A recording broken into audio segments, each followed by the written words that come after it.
अभी मैं just so के उठा था कि एक न्यूज़ मुझे पता चला और मैंने सोचा कि आपके साथ शेयर कर लूं।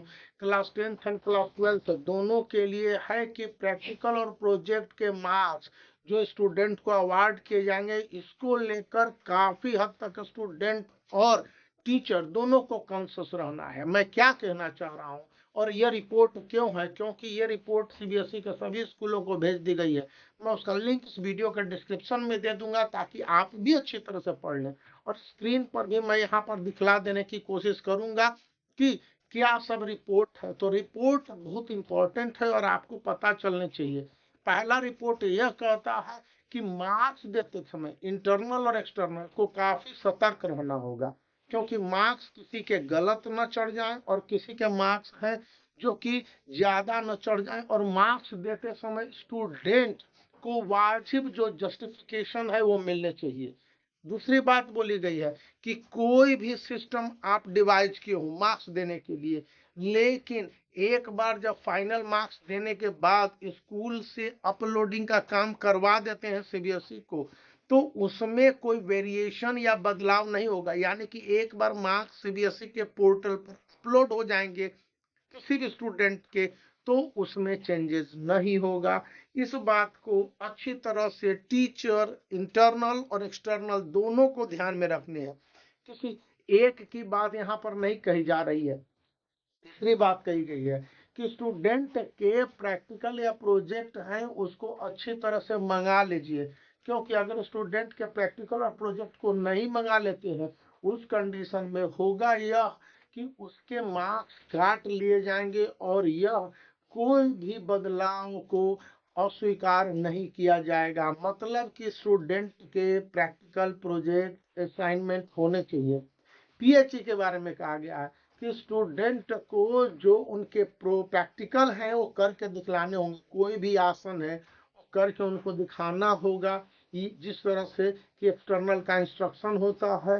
यदि एक्सटर्नल ने कुछ क्वेश्चंस पूछे हैं, कूदने के लिए कहा है, पर्टिकुलर आसन्स है, यदि किया जाए तो उसी पर मार्क्स दिए जाएंगे। अगर स्टूडेंट ऐसा नहीं करते हैं तो उस कंडीशन में उनके मार्क्स काटने की गुंजाइश बन जाती है।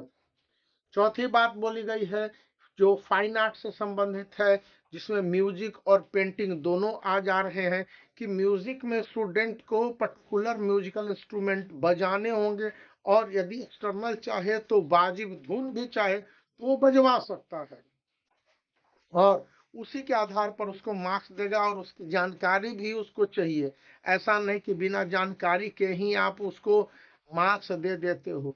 यहाँ पर फाइन आर्ट्स में जैसे पटना का श्रेष्ठ कलम है, या फिर राजस्थानी शैली है, बूंदी शैली है, या जो भी जानकारी दी गई है उसके बारे में जानकारी के साथ साथ पहचान तस्वीर की, और तस्वीर में कौन कौन से गुण है, किस तरह के कलर के यूज किए गए हैं, इन सब की भी जानकारी जरूरी से देनी होगी स्टूडेंट को। यदि एक्सटर्नल पूछते हैं, इंटरनल को कोऑपरेट करना होगा, तब जाके स्टूडेंट को फुल मार्क्स देने के प्रोविजन कर दिए गए। ऐसे स्टूडेंट को 20 मार्क्स मिलेंगे एक सब्जेक्ट में, या 30 मार्क्स के प्रैक्टिकल मिल सकते हैं। फिजिक्स केमिस्ट्री बायोलॉजी मैथमेटिक्स वाले स्टूडेंट है क्लास 12th में, या फिर पीएचई में आपके जो भी मार्क्स हैं, फाइन आर्ट्स में 70% के जो मार्क्स हैं, तो ये सारे मार्क्स, इतने मार्क्स आपको आसानी से मिलेंगे, या फिर गलती करने पर इनमें से मार्क्स कट जाएंगे, और इसके लिए स्टूडेंट को जिम्मेदार बनाया गया है या बताया गया है। यदि आप बोर्ड एग्जामिनेशन की तैयारी में जुटे हुए हैं तो आपके लिए प्रैक्टिकल और प्रोजेक्ट के साथ साथ प्रैक्टिस पेपर भी बहुत उपयोगी है, और एक से ज़्यादा प्रैक्टिस पेपर इस समय अवेलेबल है जो कि आपको इस समय 70 से 80% डिस्काउंट पर मिल रहे हैं।